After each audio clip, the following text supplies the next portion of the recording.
ወንጌላውያኑ ተገፍተው ሰባኪያኑ ተገፍተው መምህራኑ ተገፍተው እንዴት ነው ጩሉሌ አርቲስትና ጩሉሌ ቲክቶከር መጥቶ በቀን 100,000 ብር አበል የሚያገኙ? እንደው በውስጥ ግንኙነት ብቻ ገንዘብ አመጡ ተብሎ አሁን የሚወጣባቸውን መረጃው ስታይ ይዘገንልሻል። ለአንድ ፕሮግራም 4 ሚሊዮን ብር ወጪ ተደርጎ 2 ሚሊዮን ብር ተሰበሰበ ማለት ምን ማለት ነው? መድኃኔዓለምን ለመስረቅ መድኃኔዓለምን ለመብላት መከራቸውን የሚበሉ ጋንግስተሮች ማጅራት መጪዎች የተጠመቁበት ጸበል ወይንም ሳይደርቅ ወጥተው እንስበክ ይላሉ። ጉዳዩ አፍጥጦ መጥቶ በጭቃጭቅ ይሆናል። እሱ ምንድነው? ገቢ ማሰባሰቢያ ሲደረግ ከፍተኛ ዘርፊያ እየተደረገበት ነው። የጥንታይቷና የመጀመሪያይቷን የፊልጵስዩስ ቤተክርስቲያን የአሰራር ይዘት ጠብቆ መዝሙሩ ላይ የተሐድሶ መዝሙሮች ተቀላቅለውበታል። ዘማሪዎቹ ላይ ጥያቄ እናነሳለን። ገንዘብ ኮይን ይለቃቅማሉ። ምንም የማያውቀው ገበሬ ግን በሬውን ይዞ ክልቱ ብሎ ይሞታል። የጌታ ልደት በደስታ ነው ማሳለፍ ያለብን፣ ማዘን የለብንም። በመጽሐፍ ቅዱስ ላይ ካየሽ ወደ ቤተክርስቲያን ከገቡ አይነው። አሁን እኮ ቤተክርስቲያን ውስጥ ብትደበቂ ምን ብትይ እንኳን ከባድ የሆነበት ዘመን ነው። ላሊበላ ላይ ያለውን የዋዜማውን ፕሮግራም ማህሌቱን ሊያደበዙ ስለሚፈልግ ነው የአላፋት ዝማሬ ይህን እያደረገ ያለው። የአላፋት ዝማሬ የወንጌላውያን ቤተክርስቲያን የፕሮቴስታንት በጣም ብዙዎቹ ወደውታል። በአሁኑ ደግሞ በጣም በጥፍ ለመምጣት እያሰቡ እንደሆነ ይሄ ሰራዊት እየሰማኝ ከሆነ ትቀጸፋለህ። ከኪሳ አውጥተህ ከሆነ የምትሄደው አመሰግናለሁ። የአላፋት ዝማሬው በምእመኑ ዘንድ በኦርቶዶክስ ምእመናን ዘንድ በጣም ትልቅ መከፋፈል ፈጥሯል። አሁን ያለው ጭቅጭቅ አሁን ሀገሪቷ ካለችበት ሁኔታ ጋር መልኩን ቀይሮ ደግሞ ሌላ ሀዘን እንዳያመጣ የክርስቶስ ልደት በደንብ ቢታሰብበት ጥሩ ነው ብዬ አስባለሁ። ዓመታዊ ክብረ በዓሉን ለማክበር በአይነቱ በይዘቱ እንዲሁም በግዝፈቱ ታላቅ የሆነው በ5026 ካሬ ሜትር ላይ ባረፈው ቲክቶከሮቹ 40/60 በሚባል የጨዋታ ሲስተም ሁንዴምን እንዳይመስልሽ ብሩ እየተበዘበዘ ነው ይባላል። 6 ሚሊዮን ብር አካባቢ ወጣው። የገባው ገንዘብ ግን ተጨምቆ 2 ሚሊዮን ብር። አስደነቀን መሰለክ ከኦርቶዶክስ እምነት ተከታይ ውጪ ሆኖ ሌላ እምነት ተከታዮችም የለፍለት እንገኛለን የሚሉም ነገር አለ። የበዓለ ኢቭ በናይት ክለብ በጭፈራ በተለያየ የሚያከብሩትን ወጣቶችን በዝማሬ ጽንሰ ሐሳቡ ከዛ ነው የጀመረው። አንዳንድ አርቲስቶች በጣም እኔ ማቃቸው ማገልገል የሚፈልጉ አሉ፣ የሚሸሹ ለምን ውስጡ ኮራፕሽን ውስጡ ሲበዛ በነፃ እውነታውን ያለፈ የፈሰሰ ደም አለ። ነገ ደግሞ ሌላ ደም እንዲፈስ የሚፈልጉ አሉ። ያንን ሌላ የተነጋገራችሁት ነገር ይኖራል? ከሄኖን ጋር የምታደርስ መረጃ እግዚአብሔር ሰላም ተብቻ ነጭ ተለብሶ ስታየው ደስ ይላል። ጧፍ ተይዞ ደስ ይላል። ይሄ ለሌላው ዓለም እኮ እያደገ ሲመጣ የአደባባይ ባህል በዓለም ቅርስነት ራሱ እኮ እያደገ የሚመጣ ባህል ነው። ግን ሃይማኖታዊ ሐሳቦችን በቲክቶክ አደባባይ አውጥተው መሳለቂያ እና ይሄ ምንድነው ማጨቃጨቂያ ያደርጋሉ። እነሱ ግን ኮይናቸውን ይለቃቅማሉ። እንደ ዋነኛነት ይዘው ሲያወያዩን ስለቆዩ በባለሙያዎችንና ሚዲያውንም በጋራ በእግዚአብሔር ስምና በቅዱስ ሚካኤል ስም እንዲሁም በአባቶች እና በራሴም ስም እግዚአብሔር ይስጥልኝ ክብር ይስጥልኝ ብዬ አመሰግናለሁ። ይቆያል።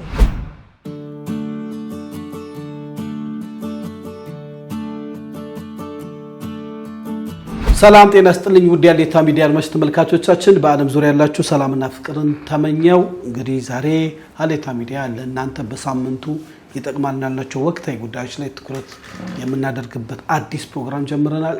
ስለዚህ ፕሮግራም ስትሉ ሰብስክራይብ፣ ላይክ፣ ሼር፣ ኮሜንት አድርጉ። አዲስና ወቅታዊ ጉዳዮችን ታገኛላችሁ።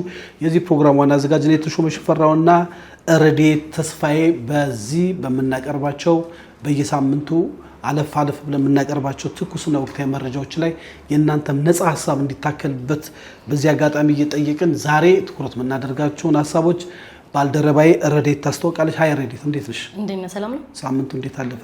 ቆንጆ ነበር። አንተስ? እስቲ ያው አዲስ ፕሮግራም ጀምረናል። አንቺም የራስሽ ያው ውስጥ የምታደርጊበት ፕሮግራም አለ። ያው እንግዲህ ሀሌታን ከተቀላቀልሽ በኋላ በሴት ከለር በጣም ተወዳጅ ሆነሻል። ደግሞ በጣም ጎበዝ እየሰራሽ ነው። ፕሮግራሞችሽን እየተከታተልን ነው። አድማጮቻችንም ጥሩ ሀሳብ እየሰጡ ነው ለሀሌታ። እስቲ ካንቺ ፕሮግራም ውጪ ከኔ ጋር ደግሞ እንደዚህ ሃርሞናይዝድ ሆነን ለመስራት ያሰብናቸው ፕሮግራሞች አሉ። እጅሽ ከምን እንግዲህ ያው ዛሬ 1-2 መረጃዎች ላይ ቆይታ የምናደርግ ይሆናል። የመጀመሪያው ጉዳይ ቆይታ የምናደርግበት የጃንደረባው ጉዳይ ነው።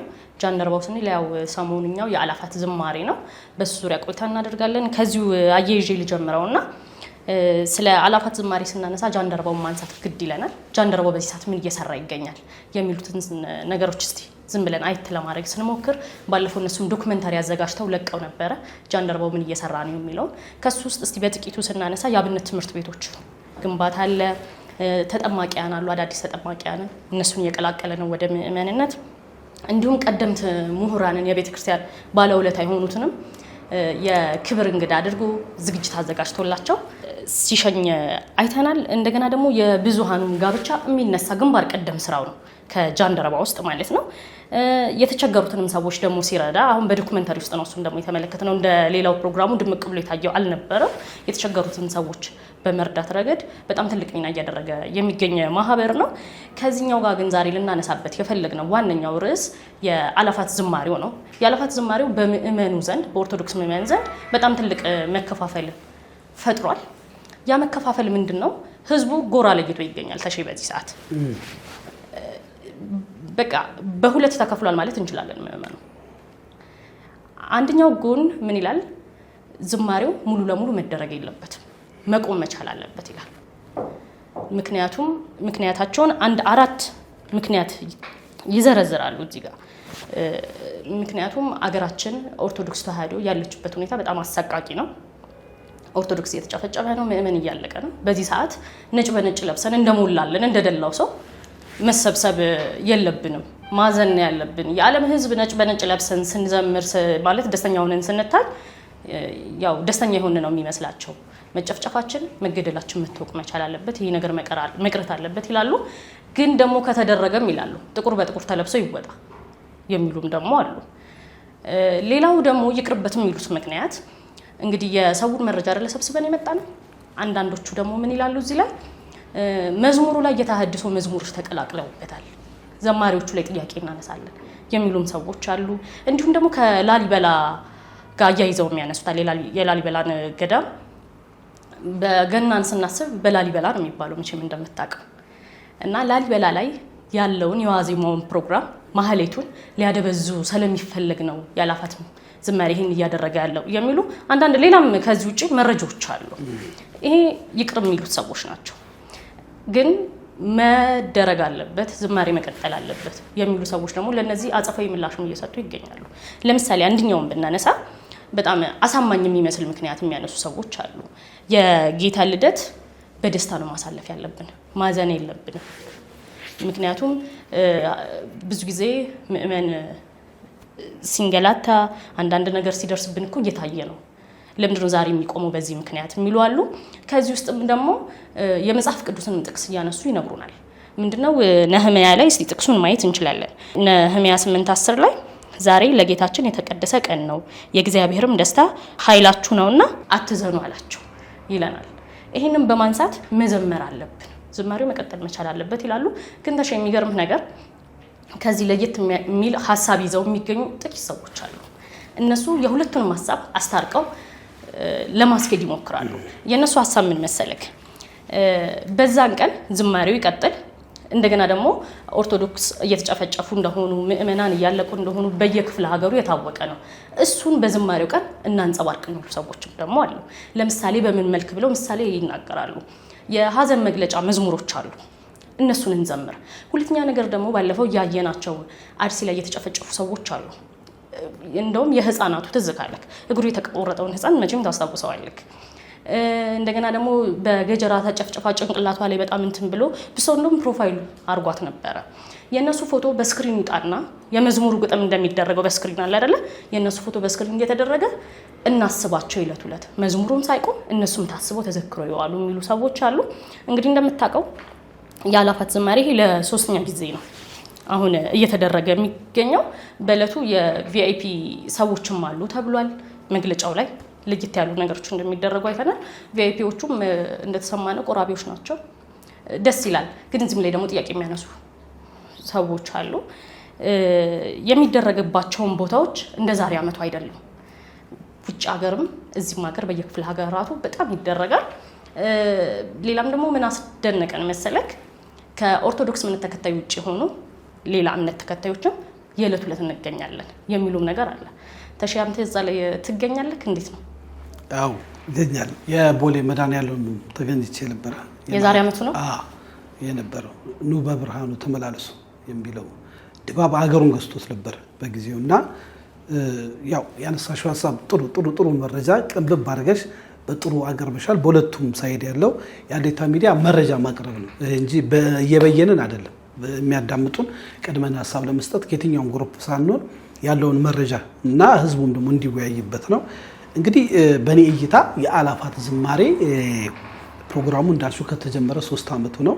ዋና የመጀመሩ ጽንሰ ሀሳብ ከዚህ በፊት ሲያቀርቡት እንደሰማሁት በተለይ በኢትዮጵያ ኦርቶዶክስ ተዋሕዶ ቤተክርስቲያን ውስጥ ሆነው የበዓለ ኢቭ በናይት ክለብ በጭፈራ በተለያየ የሚያከብሩትን ወጣቶችን በዝማሬ ጽንሰ ሀሳቡ ከዛ ነው የጀመረው።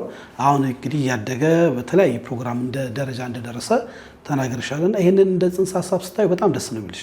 ይሁንና ይሄን ሀሳብ ግን ከጽንሱ ጀምሮ ደግሞ የሚቃወሙ የቤተክርስቲያን የበላይ ጠባቂ ነን ብለው ራሳቸውን የሾሙ ግሩፖች አሉ። በነገራችን ላይ የተለያየ ሀሳብ ይሰጣሉ እና በሁለቱም ሳይድ ስታይ እነሱ የሚያቀርቡት ሀሳብ አለ። አሁን ለምሳሌ የዚህ ፕሮግራም እንግዲህ መስራች ወይም መሪ ነው የሚባለው አላውቅም፣ ዲያቆን ሄኖክ አታክ የሚያደርጉ ፕሮግራሞች ይወጣሉ፣ ግልጽ ስለወጡ ማለት ነው።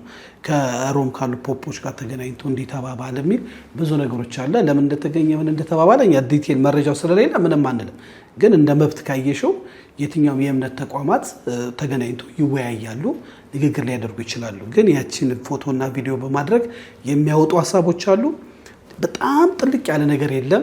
ግን እንደምታየው የጥቅም ግጭት የሚመስል ነገር ወይ የቤተክርስቲያንን እኔ ነኝ ተደማጭ የበላይ የሆነ አዲስ አካል መጥቷልና እሱን ደግሞ እንኮርኩሞ የሚል በኔ እይታ ነው። ይሄ እኔ እይታ ነው፣ እንደዛ ታዝቤያለሁ።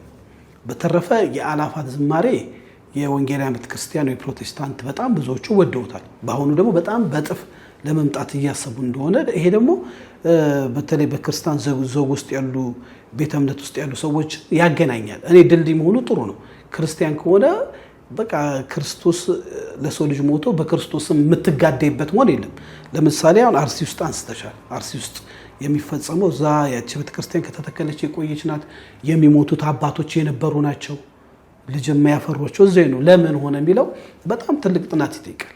ያንን ደግሞ እንደ ምክንያት ተደርጎ ጥቁር ለብሶ መውጣቱ ምን ማለቱ ከዚህ በፊት ጥቁር መልበስ ያመጣውን ማንንም ኢትዮጵያ ያውቃል። ወጣቱም ጥቁር ለመልበስ በቤተክርስቲያኗ በነበረው ችግር በብዙ ጸሎትና በብዙ ነገር ሊመጣ ያለው ነገር እንግዲህ ጥበበኛ በሆኑ አባቶች አሁን ብዙዎቹ አንዳንዶቹ ይተቻሉ። ከሚመጣው ጥፋት ከነሱ ስም አይበልጥም። ሀገርን ማስቀጥሏል ብዬ ነው ማምነው። የነበረው ድባብ አደገኛ ነው። አሁን ምንድነው የክርስቶስ የመወለዱ ልደቱ ዛሬ አልተከበረም። በቤተልሔም ከተወለደ ጀምሮ ኢትዮጵያ የጥበብ ሰዎች እዛ ድረስ ሄደዋል። ከርቤና ወርቅ ይዘው አይደለ ከምስራቅ የመጡ ሰዎች ይላል መጽሐፍ ቅዱስ። ጃንደረባው ደግሞ ኢትዮጵያዊ ጃንደረባ ወይ በኢትዮጵያ ኦርቶዶክስ ቤተክርስቲያን አባቶች ስም አጠራር ባኮስ እዛ ድረስ ሄዶ ኢየሩሳሌም ድረስ ሄዶ የሰለሞንን ጥበብ አይቶ ኢትዮጵያ ያላትን ወርቅ ዳይመንድ ሰጥቶ ሲመለስ በጋዛ በረሃ ስለ ክርስቶስ መሞት በደስታ የተቀበለ ደስም አሉ አይደል የሚለው ሲጠምቀው ፊልጶስ ሲሰምቀው ከባህር ሲወጣ ደስም አሉ ይላል። በደስታ የተቀበልነው ነውና ይሄንን ደስታ ባድ ወደ ድባብ ወደ ሀዘን ድባብ ያለ ችግር አለ። ያንን ችግር ኃላፊነት ወስደው ፕሮግራሙን በኔይታ ኃላፊነት አሁን በሚደረገው ፕሮግራም ኃላፊነት መውሰድ ያለባት ቤተክርስቲያኗ ናት ነው ብለው ጃንደረባው ብቻ መሆን የለበትም። መስቀል አደባባይ ነው መሰለኝ ይደረጋል የተባለው። አሁን ያለው ጭቅጭቅ አሁን ሀገሪቷ ካለችበት ሁኔታ ጋር መልኩን ቀይሮ ደግሞ ሌላ ሀዘን እንዳያመጣ የክርስቶስ ልደት በደንብ ቢታሰብበት ጥሩ ነው ብዬ አስባለሁ። ፕሮግራሙ አይደረግ ሳይሆን እኔ አወጣለሁ ብዬሽ የለ ሌላ ቤተ እምነትም ያሉ ደግሞ አንቺስ ትወጫለሽ እንዴት ነው አንቺስ? ይሄንን በሚስጥር ነው የምንይዘው። እንግዲህ የኔ መውጣት መቅረት በውስጣቂነት የተያዘ በውስጣቂነት እና ያው ማንም ደስ በጌታ መወለድ ደስ መላእክቶች ደስ ይበላችሁ ብሎ እኛ ሀገር ላይ ያለውን ነገር በጸሎት በመግባባት በመደማመጥ በእውነት አሁን ያለፈ የፈሰሰ ደም አለ። ነገ ደግሞ ሌላ ደም እንዲፈስ የሚፈልጉ አሉ። ያንን ወደ ፖለቲካ አጀንዳ ወደ ሌላ ነገር አየነው። በጣም ብዙ አየን። ምንም የመጣ ለውጥ የለም። ግን ብዙ ሰዎች እየሞቱ ናቸው። በተለይ የሚሞቱት ደግሞ በጣም የሚያሳዝንሽ ምን ውስጥም የሌሉ ንጹሃን፣ አሁን የህንፃ ልጅ አይተሽው የለ ያቺ ሴት ምን ውስጥም የሌሉ ሰዎች ህይወታቸው በከንቱ እያለፈ ነው። በደም ነጋዴዎች ማለት ነው። የደም ነጋዴዎች ፖለቲካ ውስጥ ተደብቋል፣ ቤተክርስቲያን ውስጥ ተደብቋል። እነሱ አይሞቱም። እነሱ ገንዘብ ኮይን ይለቃቅማሉ። ምንም የማያውቀው ገበሬ ግን በሬውን ይዞ ክልትቡ ብሎ ይሞታል። ህፃን ልጅ ትምህርት ቤት እንደሄድ አካለ ጉዳተኛ እየሆነው ነውና እኔንን በጣም ነው ማዝ ነው። ለምን ቤተክርስቲያን እንግዲህ እንደ መጽሐፍ ቅዱስ የችግረኞች መሸሸጊያ የማምለጫ አለት ነው የምትባለው አይደለ? እንደ ዳዊት መዝሙር ላይ ያለ ሰዎች ኢቭን እንኳን በመጽሐፍ ቅዱስ ላይ ካየሽው ወደ ቤተክርስቲያን ከገቡ ቆይ ነው። አሁን እኮ ቤተክርስቲያን ውስጥ ብትደበቂ ምን ብትይ እንኳን ከባድ የሆነበት ዘመን ነው እና ሃይማኖት መከባበር፣ የሃይማኖት መደማመጥ ለዚህ ሀገር የጀርባ አጥንት ነው። በዚህ አላፋት ዝማሬ መልኩን ለውጡ ወደ ሌላ እንዳይሄድ የኔ ኦፒኒየን ምለው የኢትዮጵያ ኦርቶዶክስ ተዋሕዶ ቤተክርስቲያን አባቶች በጥሞና ይህን ጉዳይ ቢያዩት ጥሩ ነው። በዚህ አጋጣሚ ዲያቆን ሄኖክን አግኝቼው ነበር። በአጋጣሚ አገኘሁትና ለትንሽ ደቂቃ ያው በጣም ቸኩሏል። እንዴት ነው ይሄኔ በዚህ ጉዳይ ላይ ሀሌታ ላይ የምትለው ነገር ካለ ስለው አይተሽ የሚያስፈልገኝ አሁን አለ አንድ ጸሎት ብቻ ነው ብሎ። ስለዚህ ባካችሁ በዓለም ዙሪያ ያላችሁ የኢትዮጵያ ኦርቶዶክስ ተዋሕዶ ቤተክርስቲያን ሄኖክ ጸልዩልን ብሏል። እኛም እንጸልያለን። ቤተ እምነት ውስጥ ያላችሁ መልካም የጌታ ልደት ሆኖ እንዲያልፍ የጸብ እንዳይሆን ቢጸልይ መልካም ነው እላለሁ። ሌላ የተነጋገራችሁት ነገር ይኖራል ከሄኖክ ጋር የምታደርሰው መረጃ ካለ? የእግዚአብሔር ሰላምታ ብቻ የእግዚአብሔር ሰላምታ ሰላም ብየው መጥቶ እንደ ሐሳብ እንዲሰጠን ሲል በጣም በተጠነቀቀ መልኩ አይ አሁን የሚያስፈልገው ጸሎት ነው ብሎኛል። እና ያው ይሄን እንዳለው መጸለይ ነው። በተለይ ደግሞ ይሄን ጉዳይ ለማጠልሸት ወይ ደግሞ እንግዲህ እዚህ ጋር አያምርም ነጭ ተለብሶ ስታየው ደስ ይላል። ጧፍ ተይዞ ደስ ይላል። ይሄ ለሌላው ዓለም እኮ እያደገ ሲመጣ የአደባባይ ባህል በዓለም ቅርስነቱ ራሱ እኮ እያደገ የሚመጣ ባህል ነው። ቅድም እንዳልሽው የቅዱስ ላሊበላ የማህሌት ፕሮግራሙ ድሮም የነበረ ነው። የሚቆም አይመስለኝም በእኔ እይታ። እንደውም ሰላም ይኖር እንጂ ላሊበላ ላይ ቦታ የሚኖር አይመስለኝም። በዓለም ዙሪያ ያሉ ሰዎች የራሱ ሃይማኖታዊ ስርዓትና ድባብ አለው። እዚህ እንዳለው አይደለም። ታውቂያለሽ እዛ የሚደረገው ባህልና የሚቆም አይመስለኝም። ስጋት አይገባሽ ማለት ነው። እሺ ወደ ሁለተኛው ጉዳይ እንለፍ እስቲ። ሁለተኛውን ጉዳይ ደግሞ ካንተን ጀምር። እሺ ስለ ቲክቶከሮች ኢትዮጵያ ውስጥ በጣም አነጋጋሪ እየሆኑ እንደመጡ ታውቂያለሽ። የቲክቶክ አዋርድ ከመጣ በኋላ ብዙ ነገሮች አይተናል። በተለይ ደግሞ በቤተክርስቲያን ውስጥ የቤተክርስቲያንን ገቢ ማሰባሰቢያ ኦንላይን በዓለም አቀፍ በማሰባሰብ ቲክቶክ ላይ ያሉ ወጣቶች ሌሎችም ተሳታፊ እየሆኑ ነው። እንደየሁኔታው በጣም እየሰሩ ነው። ከዚህ ቀደም ሀሌታ ሚዲያ ላይም ይመስለኛል ከ2 ወር በፊት በኋላ ታስተዋቂያለሽ ቲክቶከሮች አንድ ደብር ላይ ሄዶ የሆነውን የተፈጠረውን ነገር እኛ ሀሌታ ሚዲያ ከቤተ ክርስቲያን የመጡ አባቶች በአግባቡ ጠይቀን ቀድመን ተናግረን ነበረ፣ ሀሳብ ሰጥተን ነበረ። ያንን ግን ብዙ ሰው ያየው የለም። አሁን ግን በአደባባይ ወጥቶ ጉዳዩ አፍጥጦ መጥቶ መጨቃጨቅ ይሆናል። እሱ ምንድነው? ገቢ ማሰባሰቢያ ሲደረግ ከፍተኛ ዘርፊያ እየተደረገበት ነው። ለቤተ ክርስቲያኗ የሚሰበሰበው ገቢ በአግባቡ አይገባም። ቲክቶከሮቹ 40-60 በሚባል የጨዋታ ሲስተም ኮንዶሚኒየም እንዳይመስልሽ ብሩ እየተበዘበዘ ነው ይባላል። የሚሰጣቸው የገንዘብ መጠን ከፍ ያለ ነው እና አንዳንዶቹ ደግሞ ከአሁን ለምሳሌ ማሳያ እንዲሆን ያው በቲክቶከሮች እንዴት ገንዘብ ለቸርች ወይንም ለአንድ ደብር ቤተክርስቲያን መሰብሰብ ያሰቡት በተለይ ድሬዳዋ ላይ የነበረ አንድ አነጋጋሪ የሆነ ማስታወቂያ እንዴት ተመልክተን እንጣስ ጋብዝሽ።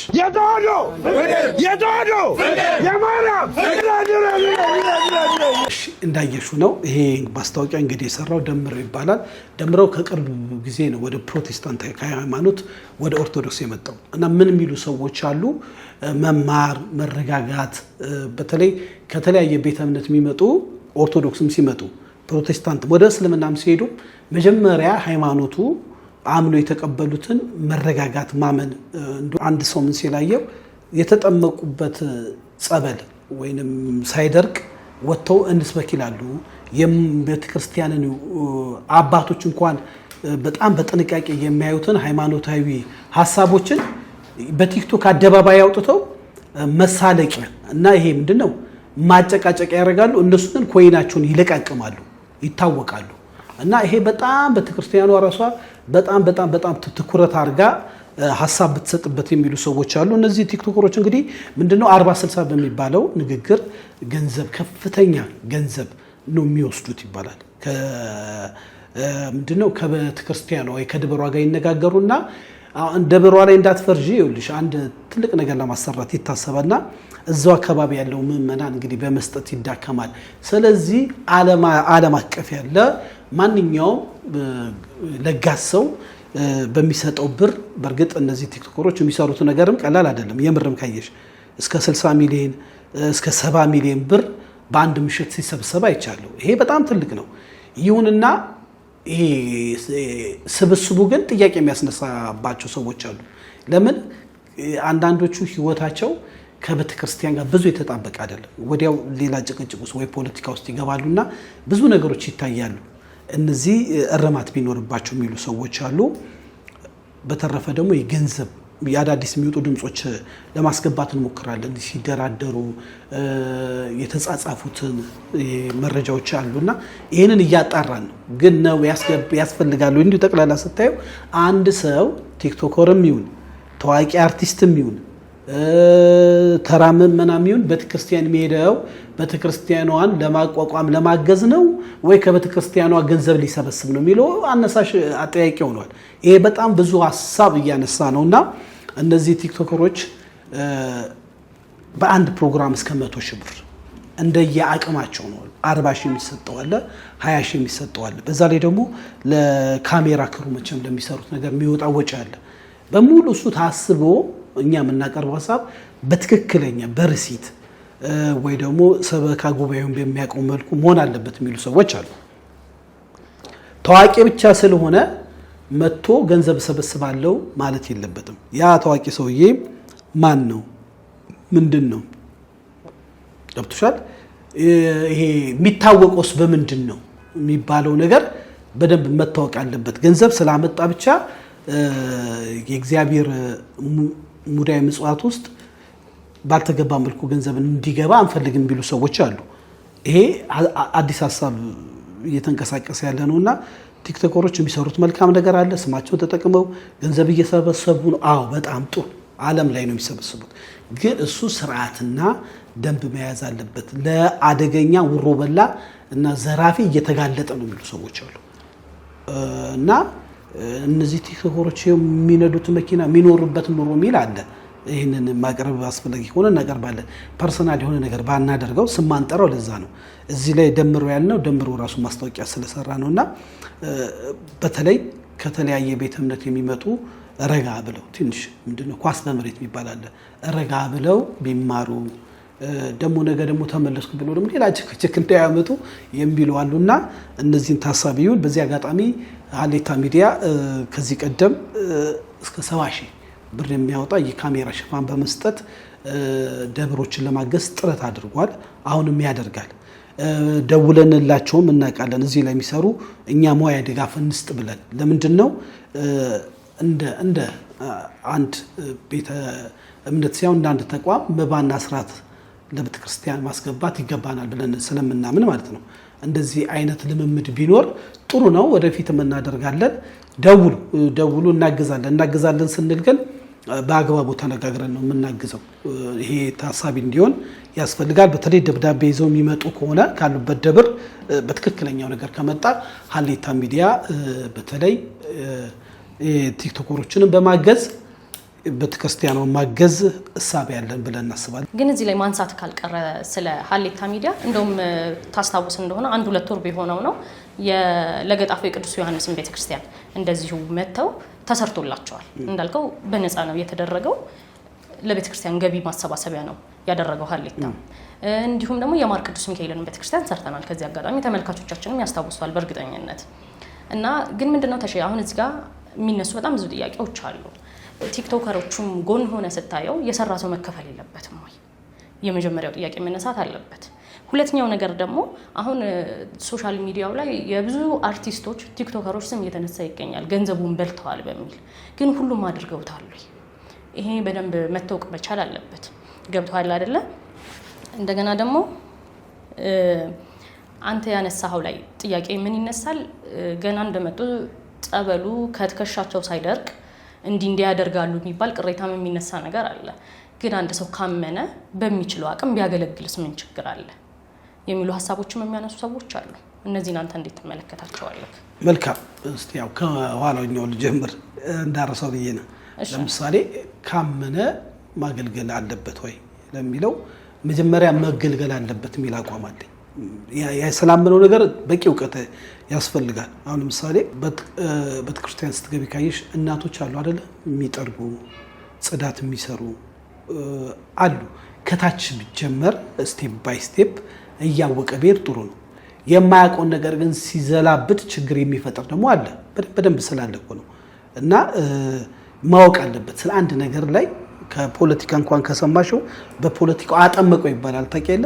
በደንብ ውስጡ ሲገባ ማለት ነው። ውስጡ የገባውን ነገር ሪፍሌክት ለማድረግ አይቸገርም። አሁን አንዳንዱ ግን ብሽሽቅ ያደርጉ ገና ይመጣና የነበረበትን ቤተክርስቲያን አታውቂ። በፕሮቴስታንት ቤተክርስቲያንም አለ በነገራችን ላይ የሃይማኖት ልብስ አስለብሰው አይተሻል በቪዲዮ። እኔ እሱንም አልቀበልም። በቃ ለምን እንደዛ ይደረጋል የሚል ሀሳብ አለኝ። በየትኛው ቤተ እምነት ቢሆን ረጋ ቢሉ ጥሩ ነው፣ ለነሱም ይጠቅማቸዋል እንጂ ማገልገሉን አይደለም። መገልገል ይቅደም፣ ከማገልገል መገልገል ይቅደም በሚለው ነው። በተረፈ አንዳንድ አርቲስቶች በጣም እኔ ማቃቸው ማገልገል የሚፈልጉ አሉ፣ የሚሸሹ ለምን ውስጡ ኮራፕሽን ውስጡ ሲበዛ በነፃ ግን በይሄ ከኋላው ነው ለእግዚአብሔር የምትሰጪው ቀኝ ቢሰጥ ግራ አይስጥም በሚለው ማለት ነው። መልካም አሉ። ስማቸውን ማስፈለጊ ከሆነ መጥቀስ ያስፈልጋል። አሁን ውድድር እንዲያውንብልን ነው። በጣም ደግሞ መልካም ሆነው 5 ሳንቲም ሳይቀበሉ በፍቅር ፈጣሪን ማገልገል ነው ብለው ከጊዜያቸው እንደ መስዋዕት ያቀረቡ አርቲስቶች፣ ታዋቂ ግለሰቦችም አሉ። እንደ ሁሉንም መጨፍጨፍ አይደለም። እነዚህ የሚያቀርቡትም መልካም ነው፣ ጥሩ ነው። እኛ የምንለው ስርዓት፣ ደንብ፣ ተጠያቂነት ያለው መሆን አለበት። እንደው በውስጥ ግንኙነት ብቻ ገንዘብ አመጡ ተብሎ አሁን የሚወጣባቸውን መረጃውን ስታይ ይዘገንንሻል። ለአንድ ፕሮግራም 4 ሚሊዮን ብር ወጪ ተደርጎ 2 ሚሊዮን ብር ተሰበሰበ ማለት ምን ማለት ነው? አውሮፕላን ሙሉ አርቲስት ሞልቶ በጎንደር ፋሲለደስ ላይ እየተንጎባለሽ ማስታወቂያ ሰርተሽ የሚጠበቀውን ብር መጥቶ ሊሆን ይችላል። ግን ሌላኛው ድብርስ አሁን እነዚህን ሁሉ ማምጣት እችላለሁ ወይ ብሎ ጥያቄ እኮ ያደርጋል። በጀቱ ከፍተኛ ሲሆን ገብቶሻል። እና ይሄ የተመጣጠነና የተሳለጠ ቢሆን ይጠቅማል። በዚህ ላይ የሚመለከታቸው አካላቶች ጉዳይ ብለው ቢይዙት ጥሩ ነው። ግን እዚህ ላይ ተሸኝ ምን አለ መሰለክ፣ በቤተክርስቲያናችንም ማሰራር አሁን ብሮድካስቶች ጋር ቢሄዱ ማስታወቂያ ማሰራት ከፈለጉ በብሮድካስት ህግ አለ፣ በደቂቃ የሚከፈለው አለ። ያ ይከፈልና ይሰራል ማስታወቂያ። ካልሆነ ደግሞ ከደብር ደብዳቤ ይዘው ሲመጡ ይደረጋል። እንግዲህ እኔ ከማውቀው እንኳን ነው ማለት ምንድነው ይሄ ነገር የቤተክርስቲያኗንም ስም ወደ ማጥፋት እንዳይሄድብንም መጠንቀቅ ያስፈልጋል። እኛም ስናወራ አሁን ለተመልካቾቻችን መናገር የምንፈልገው ይሄ እንደ መግቢያ ነው የምናደርገው። የዛሬውን ፕሮግራም የቲክቶከሮቹን በጣም ብዙ መረጃዎች ሰምተናል። እነዛን መረጃዎች እርግጠኛ እንሆንባቸውና ወደ እናንተም የምናደርስ ይሆናል። ግን እዚህ ጋር ቲክቶከሮቹ ዓለማዊ ነገር ሲያስተዋውቁ ገንዘብ አያገኙም ወይ መተዳደሪያቸው እስከሆነ የሚልም ጥያቄ ደግሞ ማንሳት ይገባናል። ትክክለኛ መሆን ስላለበት አሁን እኮ የምለው ማግኘት አለባቸው እኮ ነው። ግን ሲያገኙ የተጋነነ የአንዳንዶቹ ሰምተሻል። ለቤተክርስቲያን የሚሰጥ ሳይሆን ለካምፓኒ እንኳን የማይከፈላቸው ብር አሁን ሊሆን ይችላል፣ ላይሆንም ደግሞ ይችላል። አሁን ገና መረጃው እንደወጣ ነው። የተጠናከረ ነገር ግን የለም። ይመርመር እያልሽ ነው። ይመርመርና ነገሩ ይታወቅ። ነገሩን ካወቅም በኋላ በስነ ስርዓት ይሄን ነገር ያደረጉ ሰዎች መጠየቅ በሚገባቸው ልክ ቤተክርስቲያኗም እኮ ትጠይቃለች።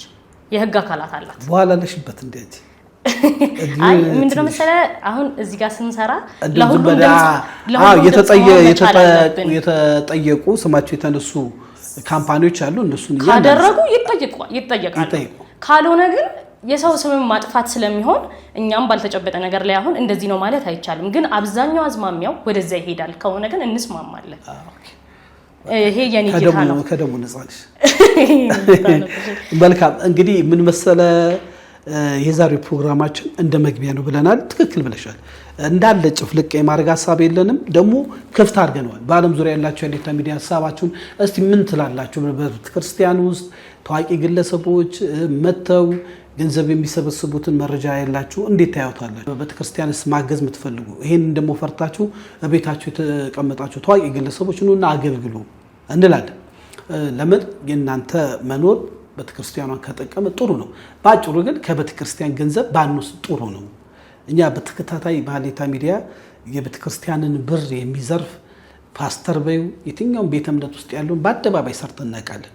ተገቢ አይደለም። ሰው እንዴት ከእግዚአብሔር ይሰርቃል ብለን አውርተን እናውቃለን። አሁንም ይሄ በዚህ ውስጥ ደግሞ መስረቅ ሳይሆን የተጋነነ ክፍያ አሁን በደቂቃ በምን አንድ የሳሙና ማስታወቂያ አንድ ቲክቶከር ብታስተዋውቅ የሚከፈላት ብር ይኖራል ወይ ይኖራል፣ የታወቀ ነው። የሱን 4-5 ግን ከቤተክርስቲያን ሲወስድ ጥያቄ ያስነሳል። ለምን እየወጡ ያሉ መረጃዎች አንዳንዶቹ የተደበቁ ናቸው፣ አንዳንዶቹ ደግሞ ሆን ብለው የሰዎችን ስም ለማጥፋትም የሚሄዳሉ። ማጣራት ያስፈልጋል። ትክክል ብለሽ አረዴት። እኛ ማጣርተን እናቀርባለን። ዛሬ ለመግቢያዋል 2 ፕሮግራሞች ላይ ትኩረት አድርገን እንደዚህ ሰራን እና ምን ቀጥል አይመስልሽም? ይመስለኛል። በዚሁ አጋጣሚ ተመልካቾቻችንን በቀጣይ አጣርተን መረጃ ይዘን የምንመጣ ስለሆነ ከታች በምናስቀምጥላችሁ ስልክ ቁጥር ደግሞ የምታውቁት መረጃም ካለ ስለ ቲክቶከሮቹ አድርሱ። እሱንም ጨምረን ይዘን የምንመጣ ይሆናል። በዚሁ አጋጣሚ ሳናመሰግን ማለፍ የሌሉብን አርቲስቶች ይኖራሉ።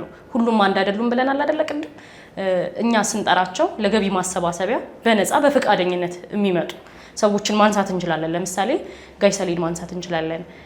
ሂሩት ኪሮስን፣ ብሩክ ምናሴን ማመስገን እንፈልጋለን። ሌሎቹም አሉ። እነዚህ ለአብነት ያክል ነው ያነሳናቸው። እነሱን ማመስገን እንፈልጋለን። ያው ጥሩ ነው። እኛ ስናቀርብ ሁሉንም አይደለም። አሁን በደንብ እንዲለይልን ከሀሌታ ስቱዲዮ ጋር በዚህ ጉዳይ ሲጠራውን የጠራሻቸውና ሌሎችም በቅንነት በፍጹም ፈቃደኝነት በነፃ የሰሩ አሉ።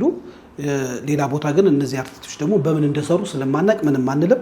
ሌሎችንም ደግሞ ሁሉም ገንዘብ እየተደራደሩ ነው እያለንም እንዳልሆነ ታሳቢ ይደረግልን እና ጠቅላላ ሳይሆን አንዳንዶች በሚሉ ይያዝልን። እናመሰግናለን። ውድ የሀሌታ ሚዲያ አድማጭ ተመልካቾቻችን የዛሬው ፕሮግራማችን ይሄንን ይመስላል። ነፃ ሀሳብ ነው። እናንተንም ሀሳብ ደግሞ በጣም እንፈልጋለን።